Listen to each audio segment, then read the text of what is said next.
nih? Assalamualaikum warahmatullahi wabarakatuh. Ya, kembali lagi di TIF Podcast. Saya Nur Latif Manudin, kedatangan bintang tamu bernama. Ya, nama saya Muhammad Ahmad Erlangga ya. Kali ini kita akan membahas penelitian sosial tentang habitat penelitian. Tema yang sangat bagus itu ya Mas Latif ya. Saya sangat senang ya diundang ke podcastnya Mas Latif ini. Menurut Mas, apa tujuan utama dari penelitian dalam ilmu sosial ini? Langsung pertanyaan saya nih. Baik, menurut saya ya, tujuan utama penelitian dalam ilmu sosial itu adalah untuk memahami, menjelaskan, dan memprediksi perilaku manusia dan fenomena sosial, serta ya Mas Latif, ada sertanya nih Mas Latif, serta memberikan dasar untuk kebijakan dan tindakan yang lebih baik. Jadi kita buat menjadi dasar lah buat kita berperilaku lebih baik ke depannya. Seperti itu yang saya tahu sih Mas Latif. Kalau bagaimana cara menentukan masalah penelitian yang relevan? Pertanyaannya itu ya Mas Latif. Bagaimana cara menentukan masalah yang relevan ya? Penelitian yang relevan. Ya, jadi menentukan masalah penelitian yang relevan melibatkan identifikasi kebutuhan sosial.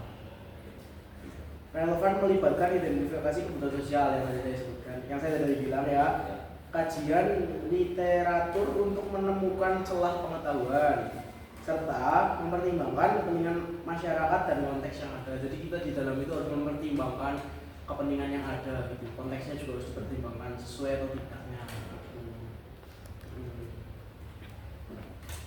Selanjutnya ada apa perbedaan antara penelitian kualitatif dan kuantitatif dalam konteks habitat penelitian? Penelitian kualitatif berfokus pada pemahaman mendalam terhadap pengalaman dan perspektif individu. Jadi mendalami individu seseorang seperti itu. Kalau sedangkan penelitian kuantitatif mengukur variabel dan menganalisis data numerik atau menghasilkan kesimpulan statistik. Jadi kita menghasilkan kesimpulan statistik. Gitu ya. Seperti itu. Betul. Apalagi nih? Ini banyak Pertanyaan saja lah ya. Gimana? Ya. Mengapa objektivitas penting dalam proses penelitian ini, Mas? Objektivitas itu penting banget Mas Latif. Penting untuk memastikan bahwa hasil penelitian dapat diandalkan dan tidak dipengaruhi oleh bias peneliti, sehingga memberikan gambaran yang akurat tentang realitas yang diteliti. Jadi gambaran akurat tentang realitas lah Mas Latif. Seperti itu Mas Latif. Apa saja sih langkah-langkah sistematis yang harus diikuti dalam melakukan penelitian? Ya, ada beberapa langkah-langkah sistematis. Langkah-langkah sistematis itu meliputi seperti penentuan topik dan perumusan masalah, kajian literatur, penentuan metode dan desain penelitian, dan juga pengumpulan data dan penyajian hasil dan kesimpulan. Jadi kita harus menyajikan hasil semenarik mungkin dan membuat kesimpulan. Itu sih. Terus bagaimana hubungan antara teori dan praktek dalam penelitian?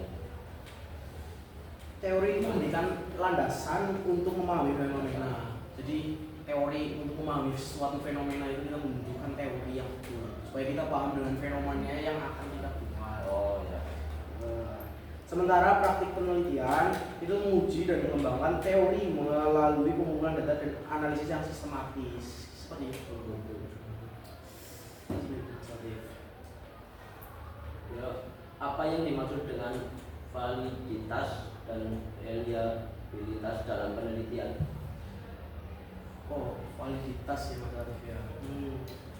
Validitas merujuk pada sejauh mana alat ukur benar-benar mengukur apa yang dimaksudkan untuk diukur. Jadi sejauh apa yang harus diukur. Sedangkan reliabilitas mengacu pada konsistensi hasil pengukuran ketika diulang dalam kondisi yang sama. Jadi Ini kita langsung aja ya pertanyaannya ya. Bagus. Terus tanya saja pada saya Mas Latif. Saya bisa ditanya.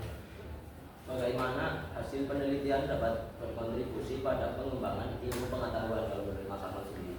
Jadi hasil penelitian ya dapat memperluas pengetahuan yang ada, memberikan solusi untuk suatu masalah, atau menginspirasi penelitian lebih lanjut. Jadi bisa menginspirasi untuk penelitian-penelitian yang lebih lanjut ke depannya, sehingga mendorong inovasi dan pemahaman yang lebih baik kitanya juga.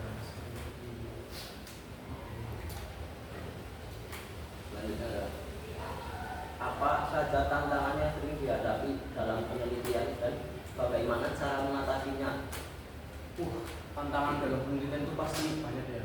Tidak sedikit. Kita melakukan penelitian pasti banyak tantangan yang kita hadapi. Contohnya apa? Contohnya dapat mencakup keterbatasan sumber daya alam, sumber daya yang ada, akses data, dan etika kita dalam penelitian itu.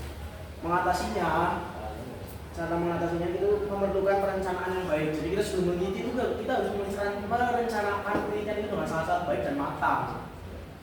Penggunaan teknologi juga kita harus maksimalkan karena di era sekarang penggunaan teknologi itu sangat penting. Jadi Betul. Dan kepatuhan terhadap pedoman etika. Jadi kita harus memakai etika-etika yang ada dalam melaksanakan penelitian tersebut. Itu yang saya lakukan. mengapa etika penelitian menjadi penting dalam melakukan penelitian? Kalau menurut Mas Akmal itu gimana? Etika penelitian itu sangat penting Mas buat untuk melindungi hak dan kesejahteraan subjektif penelitian. Subjek penelitian maksudnya memastikan kejujuran dan pelaporan hasil dan menjaga integritas ilmiah.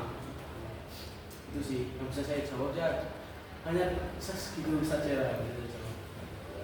Sehingga itu tadi perbincangan saya dengan Mas Akmal ya. Soal ini sangat pintar ya.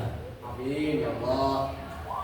Ini ya Saya juga sangat saya di undang di podcast itu sangat senang saya ini. biasa saja ini. Terima kasih sudah diundang. Dan ya